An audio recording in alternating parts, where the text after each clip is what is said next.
Hello, I'm Harrison Keeley. Here's a quick look at today's top stories. First of all, Chattanooga planners have approved a $40 million development on the city's riverfront. The project would add 70 cottage-style homes and 200 apartments on Riverfront Parkway. For now, the project's working name is The Landings, but that's expected to change. Evergreen Real Estate, the company behind the project, plans to get permits from TVA to kick off construction early next year.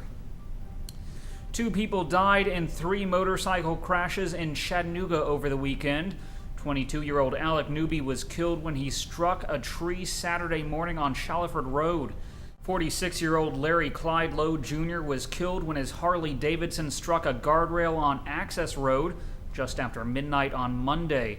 And a few hours later, 22-year-old Rachel Hensen was ejected when the motorcycle she was on struck a vehicle on Interstate 24.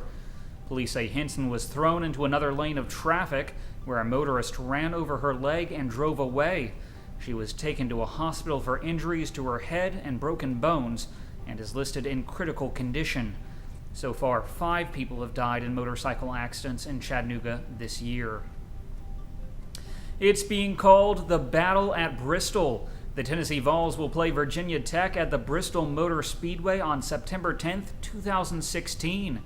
The popular NASCAR track is located halfway between the 2 campuses. Executives and coaches met Monday to announce the plan, something that's just been an idea for nearly 2 decades. Vols coach Butch Jones says they expect to break the world record for attendance at a college football game. To do so, they'll need more than 115,000 people to attend. Tennessee and North Carolina are losing millions of dollars while the Great Smoky Mountains National Park is closed because of the government shutdown. The national park is normally the most visited in America. Now, tourism businesses are said to be losing more than $3 million every day the park is closed. Officials say it would cost Tennessee $60,000 per day to keep the national park open. That's less than half of what the state's losing every day in taxes just because of the closure. Governor Bill Haslam says he's working on a deal to pay to keep the park open until the shutdown ends. Now, the park could be open by the end of this week.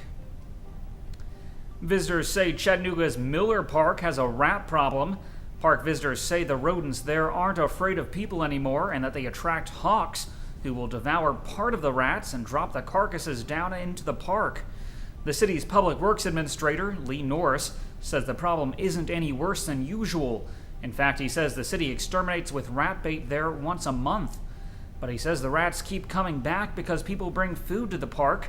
In the meantime, visitors say the city needs to assign more people to cleaning the park up and getting rid of the rats. The Chattanooga County Sheriff's Office has arrested an Alabama man authorities say kidnapped a woman and set her car on fire. Police say Ricky Terrell Richmond kidnapped 32-year-old Angela Denise Smith from her mom's house in DeKalb County, Alabama. Authorities say he then drove to Smith's car in Georgia and set it on fire. Thankfully, Smith was able to run away into a home and call police. Now Richmond's been charged with arson and false imprisonment.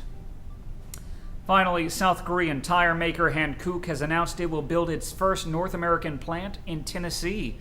The new $800 million factory will be located in Clarksville and is expected to create 1,800 jobs. Construction is scheduled to begin by the end of next year, and the plant should start making tires by 2016. Turning to weather, today will be mostly cloudy with a high near 78 degrees. The low tonight will be around 59. That's our newscast for today. Thanks for being with us. You can find more on these stories and breaking news all day long at timesfreepress.com.